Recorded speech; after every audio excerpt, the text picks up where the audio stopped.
Assalamualaikum warahmatullahi wabarakatuh. Perkenalkan, nama saya Anita Kusuma, NIM saya 209190046.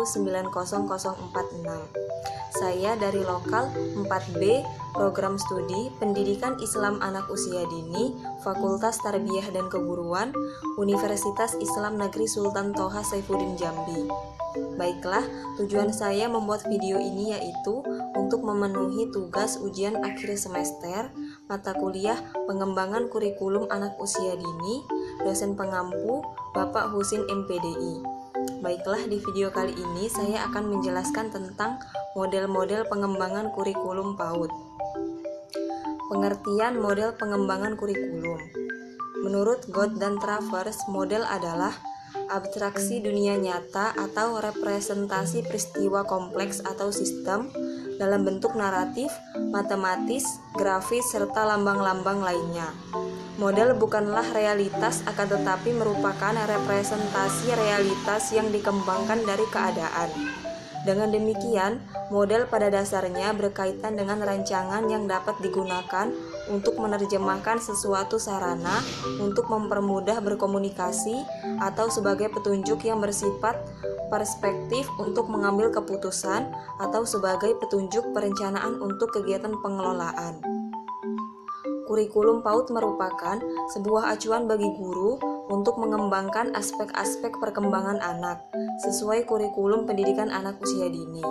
Dengan pendekatan pembelajaran yang tepat, maka penyelenggaraan kegiatan pembelajaran dapat tercapai sesuai dengan tujuan pendidikan.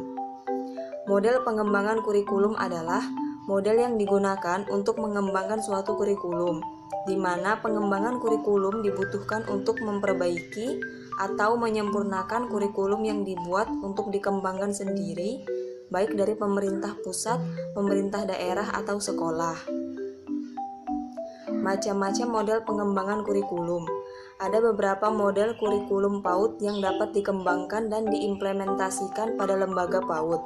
Model kurikulum PAUD tersebut antara lain: 1. Model kurikulum PAUD High atau Scope. 2. Model kurikulum PAUD Kreatif. 3. Model kurikulum PAUD Tematik Terpadu. 1. Model kurikulum PAUD High atau Scope. Model kurikulum PAUD High atau Scope dikembangkan oleh David Weichart di Michigan, USA pada tahun 1962 sebagai sebuah proyek untuk mengatasi kegagalan pendidikan di sebuah SMA di lingkungan miskin. Kurikulum High atau Scope lebih menekankan pada upaya memberdayakan anak menjadi kreatif, mampu mengembangkan inisiatif, memiliki rasa ingin tahu, mandiri, bertanggung jawab, serta mampu menjadi anak yang aktif dalam kegiatan belajar.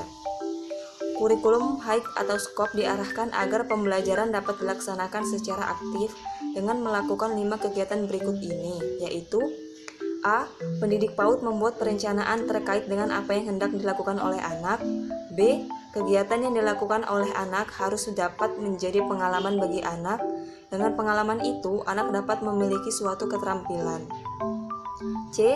Kegiatan yang dilakukan oleh anak harus menghasilkan suatu produk. Itulah sebabnya kegiatan tersebut dapat berbentuk proyek-proyek.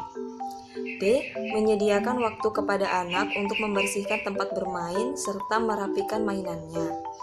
E. Memberikan waktu recall, yaitu waktu di mana anak diberikan kesempatan untuk menampilkan kembali berbagai pengalamannya dalam bekerja.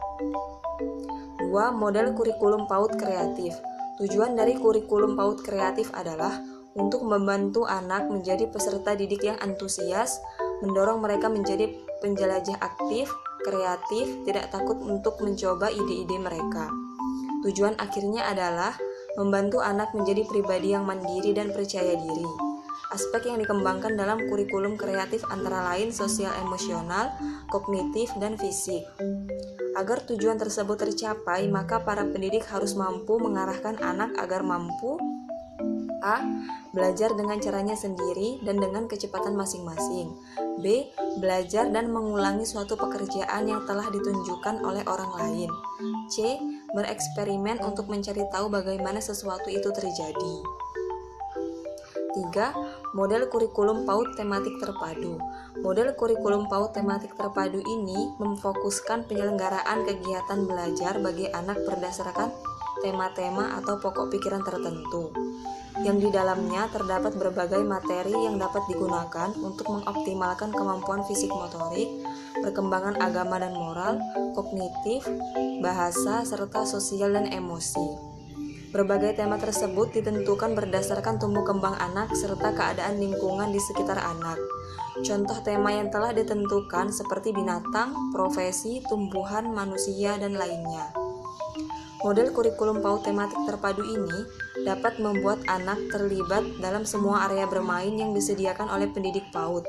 Itulah sebabnya dalam mengimplementasikan model kurikulum PAUD tematik terpadu dilaksanakan melalui pembelajaran sentra. Mungkin itu saja yang dapat saya sampaikan. Saya akhiri. Wassalamualaikum warahmatullahi wabarakatuh.